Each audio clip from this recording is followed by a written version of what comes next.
Today's discussion will be presented in 3 sections since we are recording it for a radio broadcast on Federal News Radio 1500 AM. You're welcome to post questions and comments during the session and we'll try to answer them online. I'd like to introduce our moderator, John Gilroy, host of Federal Tech Talk on Federal News Radio 1500 AM and federalnewsradio.com. Welcome and thanks for joining us. My guest today is Peter Tran, General Manager and Senior Director, Worldwide Advanced Cyber Defense Practice at RSA. How are you, Peter? Doing great. Can't be better. Tell you, when I read that title, you must be in a plane all the time answering questions all over the world for cybersecurity, huh?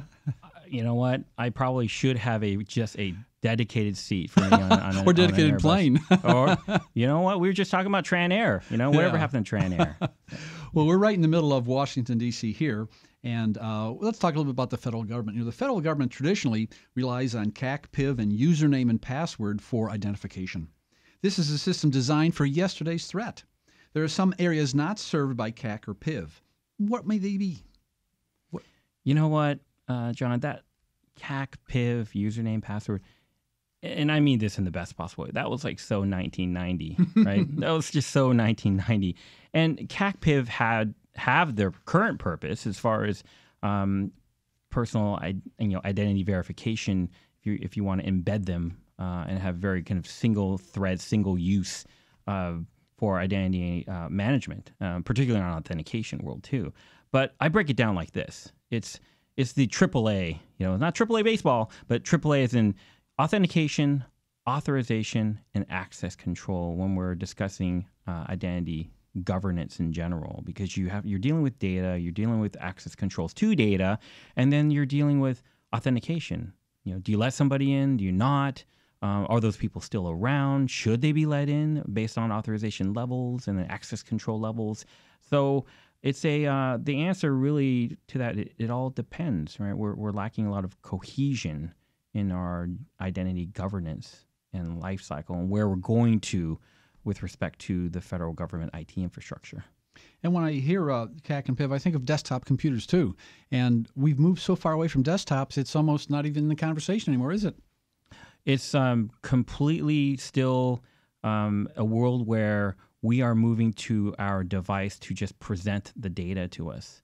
And having a card and a reader and tethered to it, it presents a different type of attack landscape for our existing. And I characterize this as security arrested decay. And I have used that term a couple of times, but it describes this ability of an old infrastructure to sustain itself, but become quickly irrelevant and start to chip away. And you can look at it, you can put it in a corner, you can try to preserve it, but we're transitioning, we're transforming the federal IT infrastructure backbone. Not just CONUS or continental United States, North America, but the federal government is a global infrastructure, and we have DoD employees and workforces overseas. We have forward deployed bases. We have retirees. We have it just is a spider web. It's more than just hub and spoke. I mean, it's a bigger challenge than we can possibly imagine now.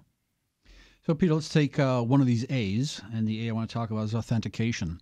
And so if you look at a desktop-based system and a server down the hall, now we have some kind of device accessing a cloud. So tell me about authentication and cloud-based systems. Authentication in cloud-based system, even hybrid cloud-based systems, it isn't as binary as what you've described, where you have a traditional authentication environment where you would have a credential, and then it would say yes or no, am I in or am I out? There's dependencies and cohesion dependencies in a cloud environment. When you're in virtualized software-defined environments, your authentications can sit anywhere. So you have a dependency for the data to then talk to another asset that's also virtualized to say, now you tell me if that credential is valid or invalid, then go talk to another asset to then perform if there's encryption or key exchanges or anything. So you have you've introduced 3 or 4 more elements in cloud-based authentication environments, or even better yet, cloud-based identity management environments, because it isn't you're just have a physical asset you're trying to authenticate to. You're also seeking authorization and access controls across data containers that could be sitting anywhere. Yeah. Here we are in Washington, D.C. We got to talk about social media. I mean, it's all over the news. And what about social media accounts? You know, for example, the U.S. Central Command's Twitter account was hacked last January. We know that. And these traditional ways of authenticating don't work for social media. So what kind of challenges are the federal government have in this area? Social media presents two distinct arms here. One is a strict policy arm that says acceptable use. It's a blessing and a curse. Social media is the new digitized mind share everywhere. And you look in the current administration, people are holding their breath, right? What's next going to be out there on social media? But at the same time, it is not the system owned by the federal government. Any of them, not just Twitter, Snapchat, LinkedIn, you name it.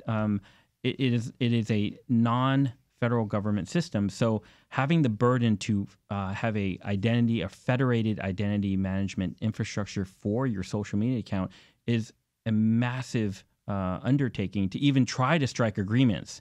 I mean, you can have federated agreements. You can have that shared level, but it's not true identity governance and holding the risk to do that. Now, this incident I referred to didn't reveal any secret documents. In fact, the documents that were revealed were publicly available documents, but it gave the impression of bad news, you know? And so even if you try to manage it correctly, just the impression of bad can impact a whole lot of areas of the government, can't it? Well, the optics are oftentimes more powerful than the reality. So with social in particular, when we are talking about identity governance, there are three areas that we work through. There's the application itself, and you can put social media in the application itself. Then you have what's called life cycle. So with life cycle, that's where you're managing through any third-party trusted partner connections, partners, users, assets.